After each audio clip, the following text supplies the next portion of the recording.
Saudara, sejak Senin hingga Selasa, 11 korban ambruknya musola Ponpes Al-Khozini berhasil dievakuasi tim SAR gabungan. Basarnas kembali menemukan 15 titik korban lain, 8 diantaranya dalam tingkat kesadaran hitam, sementara 7 lainnya berstatus merah. Bukan upaya untuk evakuasi, alhamdulillah 11 korban berhasil tim gabungan evakuasi dari 3 sektor, yaitu A1, A2, dan A3. Di mana A1 dan A2 itu adalah di lower surface, kemudian A3-nya adalah di top floor.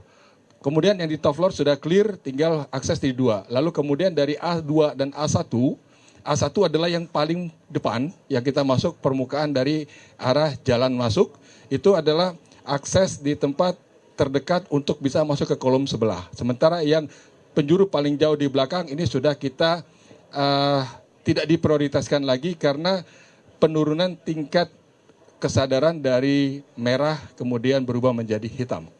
Lalu kemudian target utama yang sedang kami kejar saat ini adalah ada 15 lokasi, di mana dari 15 lokasi ini disampaikan ke Bapak ya, 8 berstatus hitam, 7 berstatus merah.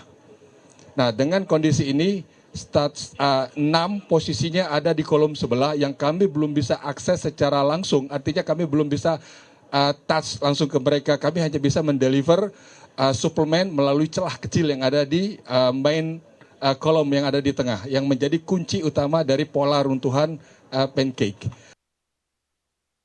Kita perbarui informasi evakuasi korban ambruknya Ponpes Al-Khozini bersama jurnalis Kompas TV Kika Madona dan juru kamera Andika Pratama di Sidoarjo, Jawa Timur. Kika, berapa korban yang berhasil dievakuasi sejauh ini? Ya, Ihsan dan juga saudara, tadi sebelum meninggalkan lokasi posko informasi atau pusat informasi yang ada letaknya kurang lebih sekitar 100 meter dari TKP, ini Kepala Basarnas tadi sempat menyatakan bahwa ada satu lagi korban yang telah berhasil teridentifikasi dan sedang dalam proses evakuasi. Informasi ini akan kembali kami konfirmasi nanti pada saat proses evakuasi selesai, karena saat ini untuk sejumlah tim SAR lalu juga Kepala Basarnas ini sedang menuju ke lokasi atau ke TKP untuk memastikan secara langsung bagaimana proses evakuasi berlangsung pada sore hari ini.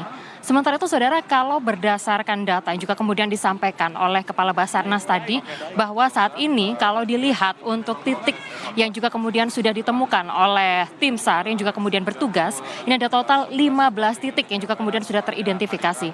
Di mana dari total 15 titik tersebut, 7 diantaranya berstatus merah, lalu juga kemudian untuk 7 berstatus hitam maksud kami, sementara untuk 8 berstatus merah. Arti hitam di sini adalah korban tidak bisa dipindahkan seperti itu, sehingga nantinya akan dilakukan sejumlah upaya oleh tim SAR untuk kemudian bisa menjangkau korban dan melaksanakan proses evakuasi.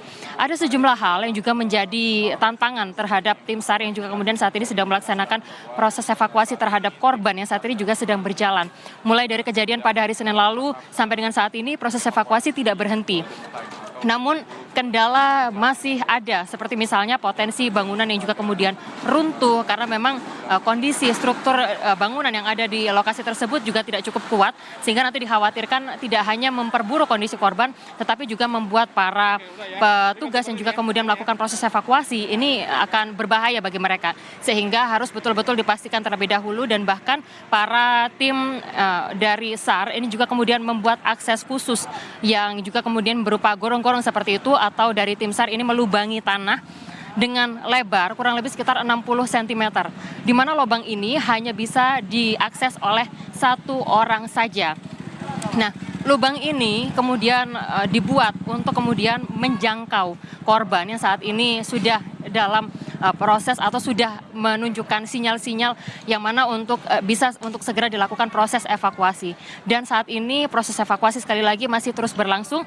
Tadi kalau kami lihat sekitar pukul 3 sore Menteri Sosial Saifullah Yusuf juga datang ke lokasi ke tempat kejadian perkara, dan juga kemudian saat ini beliau sedang meninjau langsung bagaimana proses evakuasi yang sedang berlangsung di tempat kejadian perkara, yaitu di Pondok Pesantren Al-Khozini, Sidoarjo, Jawa Timur. Demikian Ihsan. Evaluasi terus berlangsung. Terima kasih jurnalis Kompas TV Kika Madona dan juru kamera Andika Pratama langsung dari Sidoarjo, Jawa Timur.